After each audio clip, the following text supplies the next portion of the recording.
গাড়ি ছেড়ে পায়ে হেঁটে আদালতে শ্রীরামপুরের বিধায়ক ভাস্কর ভট্টাচার্য।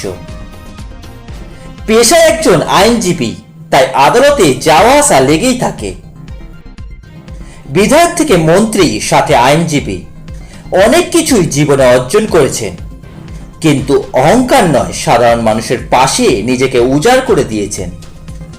এদিন সকাল থেকে বিকাল বাড়ি থেকে বেরিয়ে পায়ে হেঁটেই তাকে আদালতে যেতে দেখা গেল। সকালে আদালতে বৃক্ষরোপণ অনুষ্ঠান এবং বিকালে ল ক্লার্কদের সম্বর্ধনা অনুষ্ঠানে পায়ে হেঁটেই তাকে যেতে দেখল এলাকার মানুষজন।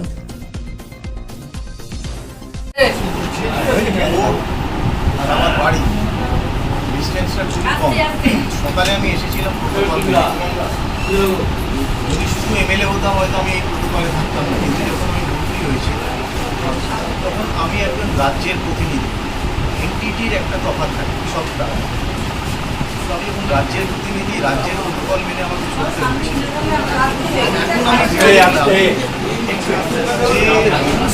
আমি যদি রূপ থেকে বিচ্ছিন্ন হয়ে যাই তাহলে কিন্তু আমার কোনো অস্তিত্বর কোনো মানে থাকে না। এত কাছে যখন আমি হেঁটে আসতে পারবো, আমাকে বলি ডিস্টেন্স, এখন হেঁটেই যাই, গাড়ি তো পেছনে আছে। আমি এখান থেকে আবার যখন অন্য জায়গায় যাবো ঘুরে, তখন আমি গাড়ি নিয়ে যাবো। আর এই খুব তোমার পরিচিত জায়গা, সবাই তো একটু আমি বলছি আমায় তুমি তো গাড়ি করে বলবে নাকি তুমি বলবে না আপনি বলবেন।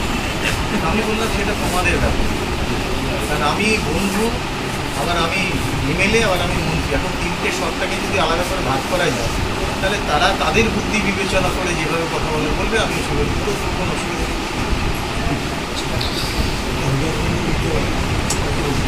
আজকে সারাদিন একদম প্যাকড আপ প্রোগ্রাম, তার মাঝে দুপুরবেলা একটু রেস্ট নিয়ে আবারও বেরিয়ে পড়া, কিভাবে ম্যানেজ করছেন? হয়নি, বাড়ি তো সারাদিন ফোনের মধ্যেই ছিল, বিভিন্ন জায়গা থেকে ফোন আসছে, ফোন ধরতে হচ্ছে। আমার যিনি পিএ আছেন ও ম্যাক্সিমাম ফোন হচ্ছে। এটা থাকবে, এটা ভেবে নিয়েই তো রাজনীতি করছি না। আপনার প্র্যাকটিস কি চলবে এর সাথে সাথে? চলছে তো, প্র্যাকটিস চলছে, খাবো কী করে তার?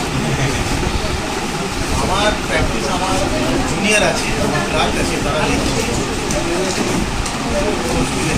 মাঝে মধ্যে কি কালো কোটেও দেখা যাবে? বলতে পারছি না। এখন ব্যাপারটা হচ্ছে যে যদি মনে হয় যে না এতে গেলে আমি ইনফ্লুয়েন্স করছি না, তাহলে আমি কালো করতে পারবো। যদি মনে হয় যে আমি ইনফ্লুয়েন্স করে ফেলছি, তাহলে হয়তো আমি কালো করতে পারবো। ঠিক আছে। আমি তো নিরপেক্ষভাবে কাজ করতে